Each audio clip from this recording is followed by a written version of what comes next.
இப்போ வந்து இதில் என்னென்ன வியாதிகள்லாம் சரியாகும், என்ன மெடிசன் கொடுத்து இதெல்லாம் கொடுத்து ஆப்ரேஷன் அதுனா நிறைய விஷயங்கள் பண்ணுறாங்களே, ஒன்றும் இல்லாமல் ஊசியில் சரி பண்ணுறாங்களே அப்படின்னு நீங்கள் பார்த்தீங்கன்னா, இதுதான் இன்விசிபிள் மெத்தட் எனர்ஜி ட்ரீட்மெண்ட்.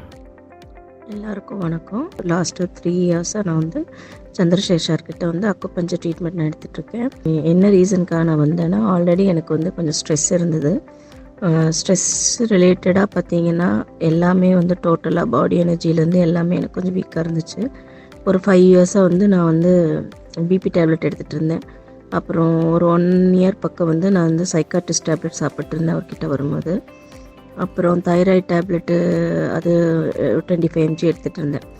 அது போக நிறைய ப்ராப்ளம்ஸு ஸ்ட்ரெஸ் ரிலேட்டடாக பார்த்திங்கன்னா நிறைய ப்ராப்ளம்ஸ் இருந்துச்சு. டோட்டலாகவே வந்து பார்த்திங்கன்னா பாடி எனர்ஜி ரொம்ப லோவாக இருந்துச்சு. சார் பார்த்துட்டு ஒரு 48 days வந்து கண்டினியூஸாக வந்து ட்ரீட்மெண்ட் எடுக்க சொன்னார். எடுத்ததுக்கப்புறம் பார்த்திங்கன்னா எனக்கு வந்து டோட்டலாக வந்து எல்லாமே வந்து எனக்கு ரெடி ஆகிடுச்சு. என்னென்னா எனக்கு அடிக்கடி சைனஸ் ப்ராப்ளம் இருக்குது, அப்புறம் தலைவலி, அந்த ப்ராப்ளம் எல்லாம் சுத்தமாகவே என்னை விட்டு போயிடுச்சு. ரொம்ப எனர்ஜெட்டிக்காக ஆக்டிவாக, ஸ்ட்ரெஸ் டேப்லெட் இல்லை. இப்போ வந்து பார்த்திங்கன்னா சைக்காட்ரிஸ்ட் டேப்லெட் நான் ஸ்டாப் பண்ணியாச்சு. 5 இயர்ஸாக நான் கண்டினியூஸாக எடுத்துகிட்டு இருந்தேன். பிபி டேப்லெட் வந்து இப்போ சுத்தமாக கிடையாது. எப்போ செக் பண்ண டாக்டர்கிட்டயே போனால் அவரே சொன்னார், 4 months தொடர்ந்து நீங்கள் வந்து பிபி செக் பண்ணுங்கள், தொடர்ந்து உங்களுக்கு 4-5 months பிபியே இல்லை அப்படின்னா நீங்கள் லைஃப் டைம் வந்து இனி எடுக்க வேண்டிய அவசியம் இல்லை அப்படின்ட்டாங்க. அதே மாதிரி தைராய்டு டேப்லெட் இல்லை. 3 இயர்ஸாக வந்து எந்த டேப்லெட்டுமே இல்லாமல் இருக்கேன் நான். இந்த ட்ரீட்மெண்ட் பொறுத்த வரைக்கும் வந்து ரொம்ப எல்லாமே சக்ஸஸ்ஃபுல்லாக எனக்கு வந்து ஒர்க் ஆச்சு. ப்ளஸ் நான் வந்து இதை வந்து ஒரு ஸ்பிரிச்சுவல் ட்ரீட்மெண்ட்டாக நான் பார்த்தேன். நான் ஸ்பிரிச்சுவலாக கண்டிப்பாக கடவுளோட ஒரு இதில் இருக்குது அப்படிங்கிற ஒரு இதோடு நான் நம்பிக்கையோடு வந்து எடுத்துக்கிட்டேன். அதே மாதிரி எனக்கு எல்லா விஷயத்துலையும் எனக்கு இது ஹெல்ப்ஃபுல்லாக இருந்துச்சு. நிறைய எண்ணற்ற வியாதிகளுக்கு இதில் தீர்வு இருக்குது. நாங்கள் கோவைப்புதூர்லேருந்து வரோம். அவருக்கு வயது 78. சோடியம் குறைஞ்சதுனால ஒரு நாள் கீழே விழுந்துட்டாங்க. அதுலேருந்து நடக்க முடியாமல் போயிடுச்சு. வீல் சேரில் தான் கொண்டு வந்தோம். அலோபதி டாக்டர், ஆயுர்வேத டாக்டர் கொண்டு போய் பார்த்தோம், முடியலைன்னு சொல்லிட்டாங்க. அக்குபஞ்சர் வந்தோம், 48 நாள் போட்டோம். இப்போ நல்லா நடக்கிறாங்க. 2 கையும் நடுங்கும். இப்போ நல்லா கை நல்லா இருக்குது. 48 நாள் முடிஞ்சு நார்மலாக ஆகிட்டாங்க. வாரத்தில் 3 நாள் வர்றோம். எந்த வியாதி எப்படி இருக்குதுன்னு நான் அதுக்கு தகுந்த மாதிரி ட்ரீட்மெண்ட் இருக்குது. என்னென்ன சாப்பிடணும் சாப்பிடக்கூடாது எல்லாமே அனுசரி அக்குபஞ்சர் வயசு வந்து 78. எனக்கு இடது மார்பு வலி மற்றும் மூச்சு வாங்கு பிரச்சனை காரணமாக மாஸ்டர் ஹெல்த் செக்கப் செய்து பார்த்தபோது இசிஜி அண்டு ஈகோ ஆய்வு முடிவுகளை அப்நார்மல் என்று வந்தது. எனவே எனக்கு மருத்துவர்கள் ஆன்ஜிகோ ட்ரீட்மெண்ட்டுக்காக பரிந்துரை செய்தார்கள். டாக்டர் சந்திரசேகரை பற்றி அறிந்து அவர் கொடுத்த நம்பிக்கையுடன் சிகிச்சை தொடங்கி 5வது நாளிலிருந்து நல்ல மாற்றம். இப்பொழுது எனது மூச்சு வாங்கும் பிரச்சனை மற்றும் வலி இல்லாமல் மிகவும் நார்மலாக உள்ளேன். எந்த ஆங்கில மருந்து எடுத்துக்கொள்வதில்லை. எனக்கு இன்னும் சிகிச்சை இருக்கிறது. மருத்துவருக்கு மிகவும் நன்றி நன்றி நன்றி. என்ன வியாதி என்ன எல்லா வியாதிக்குமே மருந்தே இல்லாத மருத்துவம், எல்லா நோய்களுக்குமே மருந்தே இல்லாமல் அக்குபஞ்சர் மூலமா எனர்ஜி பேலன்ஸ் பண்ணியே எல்லா விஷயங்களையும் நம்ம சரி பண்ணோம். ஆக்சுவலி எனக்கு வந்து சிவியரான பேக் பெயின் இருந்துச்சு. இதில் என்னாச்சுன்னா எனக்கு L5 போன் வந்து உள்ளே போயிடுச்சு. பட் அது என்னென்னு எனக்கு தெரியல. Heavy pain.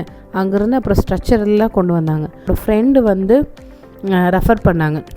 இங்கே டாக்டர் சந்திரசேகர்னு இருக்காங்க அக்குபஞ்சர், நீங்கள் அங்கே போய் பாருங்கன்னு சொன்னாங்க.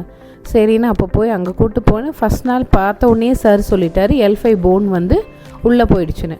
பட் நான் வந்து அதை பிலீவ் பண்ணல. ஏன்னா இவர் என்ன பார்த்தோன்னே எப்படி சொல்ல முடியும் அப்படின்னு சொல்லிட்டு அப்போது நான் பிலீவ் பண்ணாமல் போய் எனக்கு MRI ஸ்கேன் எடுத்தாங்க.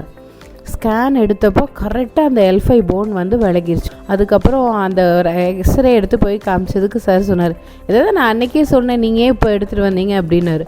பட் ஹாஸ்பிட்டலில் எனக்கு என்ன ப்ராப்ளம்னே தெரியாமல் 20 days வந்து எனக்கு டேப்லெட் கொடுத்து அனுப்பியிருந்தாங்க. ஹெவியான டோஸ் டேப்லெட். பட் அந்த டேப்லெட்டில் எந்த யூஸும் இல்லை. சீஃப் டாக்டரை கன்சல்ட் பண்ணப்போ அவங்க சொன்னாங்க, பேக்கில் வந்து ஒரு ஓட்டை மாதிரி போட்டு ஹோல் போட்டு அந்த வழியாக போய் உங்களுக்கு அந்த போனை கொண்டு வந்து நிறுத்தணும், ஆப்ரேஷன் பண்ணணும் அப்படின்னு சொல்லிட்டாங்க. ஆப்ரேஷன் பண்ணியிருந்தால் என்னோடய டோட்டல் லைஃபே முடிஞ்சிருக்கும். நாங்கள் உடனே ரொம்ப பயந்துட்டோம். அதுக்கப்புறம் சார்கிட்ட வந்து செம்ம பெயினாக இருக்கும். சார்கிட்ட காலையிலே வந்துடுவேன். சார் தான் வந்து மெதுவாக பெயின் குறைச்சி எனக்கு நல்ல ரிலீஃப் ஆயிடுச்சு. பண்ண இப்போ பியூராக க்யூர் ஆயிடுச்சு. இப்போ நான் நல்லா இருக்கேன். இந்த அக்குபஞ்சர் அப்படிங்கிறது வந்து உடம்புல இருக்கக்கூடிய பஞ்சபூத சக்தியினுடைய இம்பேலன்ஸை கரெக்டான புள்ளிகளை கொண்டு தூண்டும் போது அது பேலன்ஸ் ஆகும்போது வியாதி எல்லாம் போயிடுது. வணக்கம், நாங்கள் கோயம்புத்தூர் ஜிஎன் மில்ஸில் இருக்கோம். எங்கள் பையனுக்கு வந்து ஒரு அலர்ஜி மாதிரி வந்தது. 1 வருஷத்துலேருந்து உடம்பெல்லாம் கொஞ்சம் அலர்ஜி மாதிரி இருந்ததுங்க, கை கால் ஃபேஸ் இதெல்லாம். ஸோ நாங்கள் வந்து நிறையா டைப் ஆஃப் மெடிசின்ஸ் ட்ரை பண்ணோம். அலோபதியில் என்ன சொன்னாங்க அப்படின்னா, இது வந்து எக்ஸிமா, இது வந்து 8 வயசு இல்லாட்டி 12 வயசு வரைக்கும் இப்படி தான் இருக்கும், அது வரைக்கும் நீங்கள் இந்த மாதிரி மருந்து போட்டுக்குங்க அப்படின்னு சொல்லி சொன்னாங்க. அந்த மருந்து நாங்கள் ட்ரை பண்ணும்போது அதில் பூரா ஸ்டெராய்ட்ஸ் இருந்தது, தோலே வெள்ளையாகிடுச்சு. ஸோ அதை பார்த்துட்டு பயந்துட்டோம். அப்புறம் ஹோமியோபதி ட்ரை பண்ணோம். ஹோமியோபதிலையும் பெருசாக ரிசல்ட் தெரியல. அக்குபங்க்சரில் வந்து இதுக்கு ரெமெடி கிடைக்குது அப்படின்னு சொல்லி டாக்டர் சந்திரசேகரன் சாரை ரெஃபர் பண்ணாங்க. சரி, இதில் ஒரு கடைசியாக ஒரு தடவை நம்ம ட்ரை பண்ணுவோம் அலோபதிக்கு போகிறதுக்கு முன்னாடி அப்படின்னு சொல்லிட்டு நாங்கள் அவர்கிட்ட ட்ரை பண்ணோம். இங்கே வர்றதுக்கு முன்னாடி இந்த 3 வருஷமாக பயங்கரமான கஷ்டம் எங்களுக்கு. நைட்டு அவனுக்கு அரிப்பு வரும், தூங்க முடியாது, அலறுவான், ரத்தம் வரும் சொரிஞ்சா, ஃபேஸ் எல்லாமே வந்து அலர்ஜியாக இருக்கும், ஒன்றுமே பண்ண முடியாமல் சரியாகவே தூங்க முடியாமல் இருந்தோம். ட்ரை பண்ணும்போது அவர் முன்னாடியே சொல்லிட்டார், இந்த மாதிரி ஒரு 2 மாதம் உங்களுக்கு கஷ்டமாக இருக்கும், ஏன்னா இந்த அக்குபங்க்சர் ட்ரீட்மெண்ட்டில் வந்து இது டாக்ஸின்ஸ் எல்லாம் அதில் வெளியில் வரும் அப்படின்னு சொல்லி சொன்னார். இதே மாதிரி 2 மாதத்துக்கு பயங்கரமான கஷ்டமாக இருந்தது. அவர் சொன்ன மாதிரி ஃபுட் அண்ட் ப்ராக்டிசஸ்லாம் அவர் சொன்ன மாதிரியே ஃபாலோ பண்ணோம். பட் 2 மாதத்துக்கு அப்புறம் அப்படியே கொஞ்சம் கொஞ்சமாக சரியாக ஆரம்பிச்சது. ஒரு ஃபீவர் வந்தது, அதிலிருந்து எல்லாமே கொஞ்சம் கொஞ்சமாக கம்மியாக ஆரம்பிச்சுது. இப்போ கிட்டத்தட்ட 1 வருஷம் ஆச்சு. அவனுக்கு வந்து இப்போது கம்ப்ளீட்டாக ஆல்மோஸ்ட் எல்லாமே கிளியர் ஆகிடுச்சு. லேசான ட்ரேசஸ் மட்டும்தான் இருக்குது. அதுக்கு வந்து சந்திரசேகரன் சாருக்கு மிக்க மிக்க நன்றி. அக்குபஞ்சரோட இந்த சக்தி பரிமாற்றத்தை ஒவ்வொரு உறுப்புலேருந்தும் ஒவ்வொரு உறுப்புக்கு மாற்றுறது, அல்லது ஒரு உறுப்பில் அதிகமாக இருக்கிற உறுப்பில் இருக்கிற சக்தியை இன்னொரு உறுப்புக்கு டிரான்ஸ்ஃபர் பண்ணுறது. சுத்தமாகவே இல்லைன்னா காற்றுல இருக்கிற மின்காந்த சக்தியை உடம்புக்குள்ளே செலுத்துறது. இதுதான் இந்த வகையில் தான் நம்ம அக்குபஞ்சரில் எல்லா வியாதிகளையும் சரி பண்ணுறோம். வணக்கம். போன வருஷம், அதாவது 2023 நான் முதுகு வலி, இடுப்பு வலி, கால் வலி ரொம்ப அவதிப்பட்டு கஷ்டப்பட்டு கொண்டிருந்தேன்.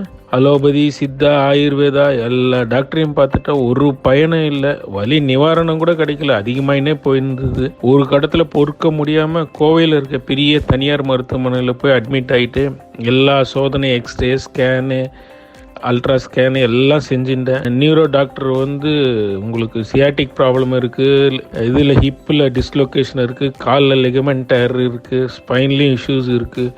ஸோ ஆப்ரேஷன் கண்டிப்பாக பண்ணணும். ஆப்ரேஷன் செஞ்சாலும் 100% குணமாகாது, ஓரளவுக்கு தான் குணமாகும். ஸோ என்றைக்குன்னு சொன்னீங்கன்னா பண்ணிடலான்னு சொன்னார்.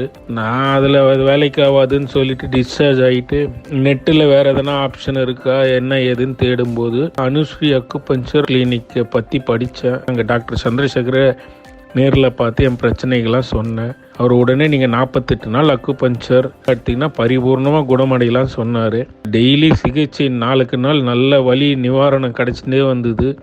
அங்கே பல்வேறு பேஷண்ட் வந்து அவங்க பரிபூர்ணமாக குணமடைஞ்சு போகிறத கண் கூட பார்க்கும்போது கொஞ்சம் கொஞ்சமாக நம்பிக்கை வந்தது. ஸோ 48 நாள் ஃபுல் அக்குபஞ்சர் பண்ணும்போது கிட்டத்தட்ட 90-95% ப்ராப்ளம் ஃபுல்லாக சரியாயிடுச்சு. இன்னும் சில நாட்கள் கிட்டத்தட்ட நான் 90-95 நாள் அக்குபஞ்சர் ஃபுல்லாக பண்ணும்போது எனக்கு இந்த வலி கிளி ஃபுல்லாக பரிபூர்ணமாக குணமாயிட்டேன். உங்களுக்கு நோய் வந்த முதல்லையே இங்கே வந்து இவரை பார்த்தீங்கன்னா நல்லாவே சீக்கிரம் ரிலீவ் ஆகிடலாம். இது நான் மட்டும் இல்லை, அதுக்கப்புறம் எங்கள் அப்பா, எங்கள் அம்மா, என் குடும்பத்தில் இருக்கிறவங்களும் கூட அனுப்பிச்சு அவங்க எல்லாமும் இதில் நிவாரணம் பெற்றிருக்காங்க.